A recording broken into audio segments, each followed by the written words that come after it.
محمد ولا وصحبه اللي لقيت أجمعين. سلسلة السلام محمد عليكم أصلا ورحمة الله وأنا وبركاته. بسنين حالي بالله مثال عليك عجب بدن بaan arkay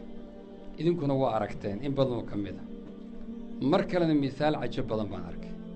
idinkuna waa aragteen laakiin cibro iyo tusaale inoogu sugan waxaan xalay arkay libaax ay koox waraabayaal ah ama dhurwaaye dadka qaar dhahaan qaarna waxay dhan waraabe ah taqriiban 20 ay meel ku heleen marka inay cunaan bay rabaan isna inuu iska dhiciyo rabo waa libaax waa garanaysan waa laga wada carari jiray Soomaa laakiin koox 20 dhurwaaba helay wayna aad bay u rafaadiyeen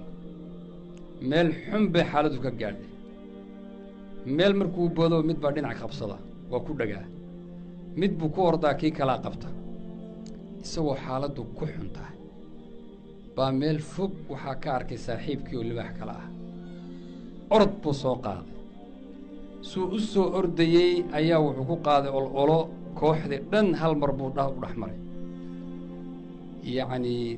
minutes wax ka yar second ayay meeshii ku banneeyeen waa carareen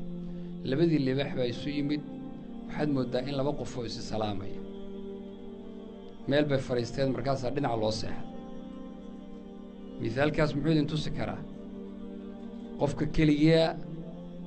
sidaasaa loo cunaa qofka dad ku tiirsan sidaasuu badbaadaa misaalka kale waa midaad aragteen isaguna labo ghazaal deerana dadka qaar baa yidhaahda garanuugna dadka qaar baa yidhaahda waad aragteen baan u falaynayaa wax badan oo ka mida geesa leh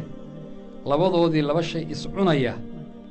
iyagoo saa isu cunayoo geesihii iskula jira oo geesihii isla galay oo kala bixi waayey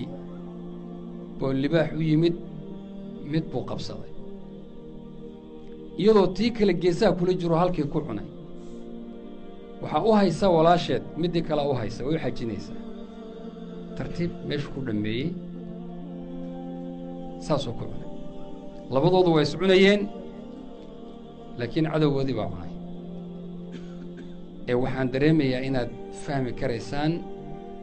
ahamiyadda ay leedahay walaalnimadu ahamiyadda ay leedahay waxdadu ahamiyadda ay leedahay midnimadu iyo dhibaatada ay leedahay tafaraaruq iyo kala tago